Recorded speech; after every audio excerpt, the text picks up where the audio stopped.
on that note, too, we're going to have a ton of people on this stage that fall into that category, and we'll go over some of the great freight tech here at this show throughout the next couple of days as well. But with us, we got a wonderful guest here. Talk about technology, right? This guy has been in a lot of interesting companies, and one in particular that we love that you're here with today, that's Optym. Chris Torrance, thank you for joining us. Thanks for having me. Yes, super excited. And now, Optym, first off, great name for what you guys do, but if people can't put that together, give us a little bit of snippet of what Optym's up to in the industry. Yeah, Optym is a SaaS cloud-based optimization software company by name, Optym with a Y. We've been around for a little over 20 years and do a lot of various optimization, mathematical modeling within various modes of transportation. So started in rail and airlines, big presence in LTL, and then I was brought on about a year and a half ago to really roll that technology out into the full truckload space. So a lot of I don't want to say the AI buzzwords too early, right? I'll take credit for getting that, but there's a component to that. I know Dooner would kick me off right now already, but we're at the AI jar. Yeah. Yes, yeah, that's right. I'll donate. Yeah. But there's a little touch of that. I won't go into too much detail. Love it. Well, let's talk about the trucking part, because starting in other modes, moving to truckload, tell us what kind of went into that. Yeah, you know, a lot of this, in my opinion, as a former operator, and as Grace noted, I've been at some pretty cool companies, but I learned this industry from sitting at multiple vantage points. I've been a shipper, a carrier, a 3PL, now in tech, and there's a lot of things I used to do back in my operational days that I felt like, man, one day I hope there's like a calculator or something that would just remove a lot of the stuff that operations folks, planning, dispatching, that's just pretty mundane and repetitive.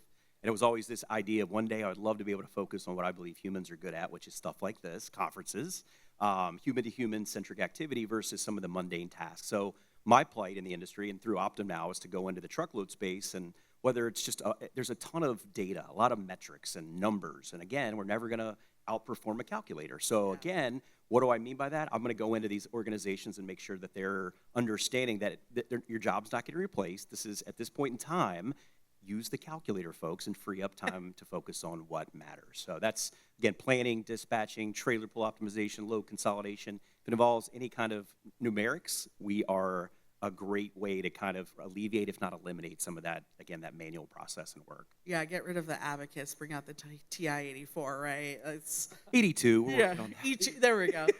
You know, it's interesting because I feel like there's this rhetoric out there that, especially the trucking side of things, is not fully into the tech, right? Like whether it's, you know, apps or things of that nature.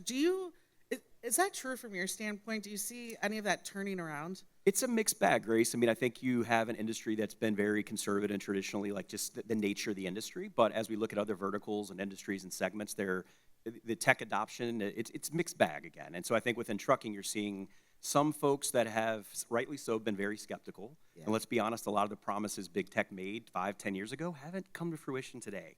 So I empathize with that. Yeah. What I do think, though, if you're not thinking about things that will make you lower your operational expense and other costs that are really unnecessary, you're probably not you're gonna be at a disadvantage relative to companies that are starting to embrace it. So again, I think the younger generation's coming up, and many of them are at this conference, that's all they know. Yeah. So we're kind of in this interesting position where a lot of folks may be within a few years of retirement, and this, again, not generalizing, but the new management teams that are coming up, that's what they embrace. And so I think you're gonna see a shift in starting now, and in the coming years, it's only gonna accelerate of a new mind, a new school thinking, hey, we want to leverage all these tools available to us. Yeah. And I don't think that trend's going to change anytime soon. But yeah, I mean, in short, it is a mixed bag, and I think that's the onus is on the tech vendor and the leadership of the companies that we work with to make sure that that message of why are we starting to embrace technology? How will this impact you? Things that everyone really wants to know, but often don't have a seat at the table until it's already been pushed down to them to adopt. Yeah. And that's, we've seen time and time again,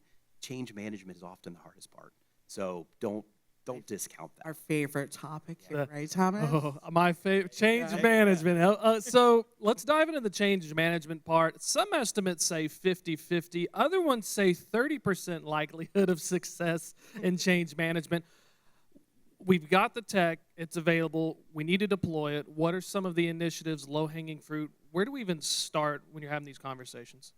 Yeah, I think it goes back to first start with like step back and go, what are the business objectives, right? And not try to like, there's no magic bullet for all this. I think there's a fallacy of a lot of people out in the Bay Area and Silicon Valley that often we were having this conversation last night, and it's very polarizing because you have the certain school of thought that automation is going to take over everything, but they don't really have domain practitioner experience, very theoretical. Yes. And then you have folks that, like us, or myself at least, that have been there. And so we're very realistic on what this industry's absorption rate is and where those use cases. So to Thomas, I think the first thing is find the business problem, then go in, make sure you sit with those end users of your software, in my case, understand their workflows, understand, in a mutual discussion, hey, if you could take some of this off your plate, could we all agree that that's probably a good idea? But that doesn't happen a lot. You get these contracts signed, and then these folks are there's an array of emotions when you see new technologies because there's a fear, right? And I understand that fear. But again, as I often say, technology's made us all redundant, whether we know it or not, since the beginning of time, right? We always find a way to repurpose what humans are good at. So I think, again, the onus falls within, it's a joint effort. It takes a village to roll out these technologies, but don't discount the folks on the operating floor that really need to buy into this. Yeah. And don't try to overstep your boundary and assume you know more than they do, because that just rubs people the wrong way, and your software becomes shelfware very quickly if you don't take that change management piece. Yeah.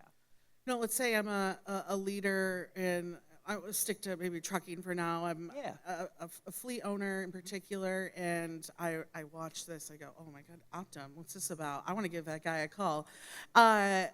Before I make that call, is there any tips that you would give leaders, kind of like the pre-discussion with your team before actually investing or taking this next step into automating processes? You mentioned clearly, like, figure out the problem, right, that you're trying to solve, but anything on top of that that would lead to a more positive outcome for once you step in?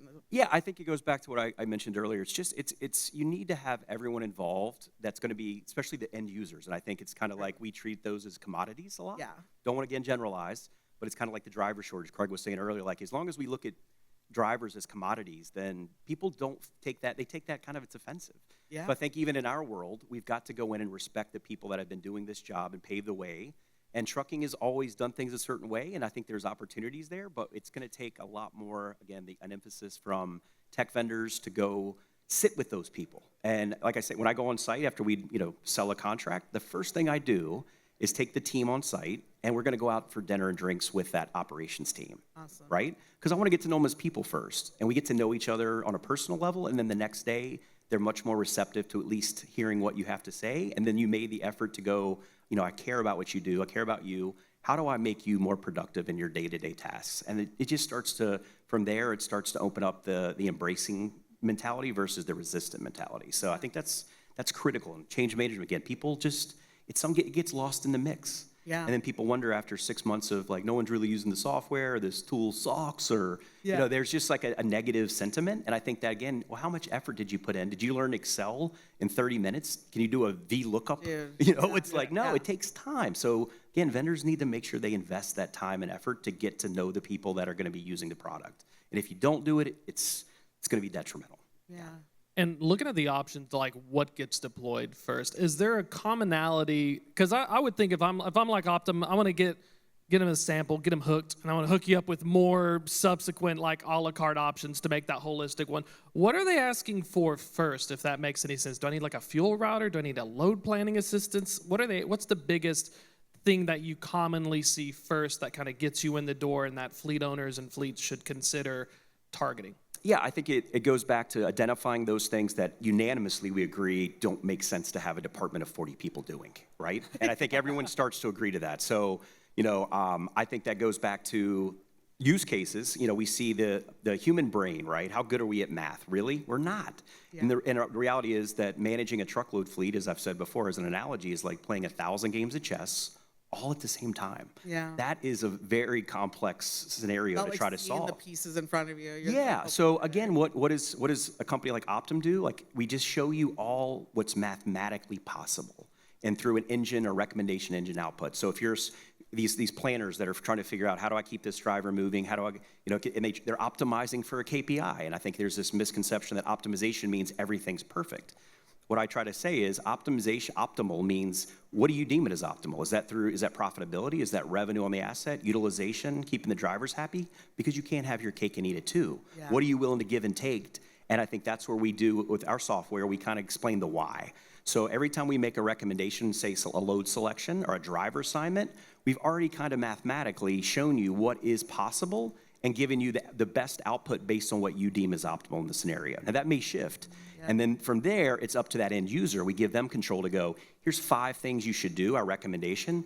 If you don't like the first one, that's fine. And they'll go to the second one, and then we'll tell them, the reason we chose this one is because of these metrics. And if you've got nuance or tribal knowledge that machines don't know, that's okay. But we're at least doing all that heavy lifting, the calculator, we're doing all that for you to make it, we work faster. Yeah. And I think people are like, we've done these exercises, and they'll say, all right, your software, we're going to gamify it. So we're going to have an end user like Thomas or Grace compete with our algorithm. And it's kind of like, again, it's gamified. And at the end, sometimes we've seen the results. They're like, hey, we've looked at it. It looks like our user and your software have basically the same outputs. So it's really not better. And I said, yeah, but it took our software 8 seconds, and your person's still 3.5 hours into trying to figure this out. Yes. Again, the human brain can't possibly ingest that. Yeah. And we have inherent bias. We have, again, mathematics is very objective, right? Yeah. So that's, again, it's just teeing up to show you what's possible in that regard, and then you make the decision based on, as an end user, what you know. Yeah. I got about another minute here with you, and just knowing your expertise and a big networker in this industry as well. FreightWaves, we're about hot freight opinions here. And it's 8:30 in the morning. We want some hot picks up from your end. If you had to, in the freight tech space in general, and it could be optimization, automation, whatever, what's a hot freight opinion you can leave our audience with this morning? No one has the crystal ball. I know Craig's in there giving his take, love right? Crystal balls, crystal ball. yes. I'm hesitant because I think it's clearly proven to be controversial things can be said. Again, without trying to be biased, this entire AI augmentation automation movement, I think that's to me what I've gone this direction for a reason. And all my previous companies, I think we're kind of pioneers in certain spaces. Yeah. And I feel like this is the next one. That's my only skill set, Grace, is being able to kind of identify what do I think the biggest trend is. So I think, again, to no surprise, you're going to see a continued investment across the board and continued just uptick across tools that enable folks to do more with less. And that can be advantageous in a down market, but and I think this is something else, when the market inevitably does flip, that use case is still there. Instead of looking for freight, now you're going, what freight should I be taking? And I think that's, again, use these calculators to your advantage. And I think that's, again, try to be non-biased, but that's truly my opinion. As far as like big news, I think I'm gonna leave that to the folks that are in the know on your end. Well, the AI guy says AI. Imagine that. Imagine that. I love that crystal ball. Chris, thank you so much for joining Grace, us. yes. Optym's up to some great things. Go check them out as well, and we'll see you around here. Have a wonderful F3. Yeah, I'm enjoying it already. So Thomas, Grace, thanks again for the time. Of course. And awesome.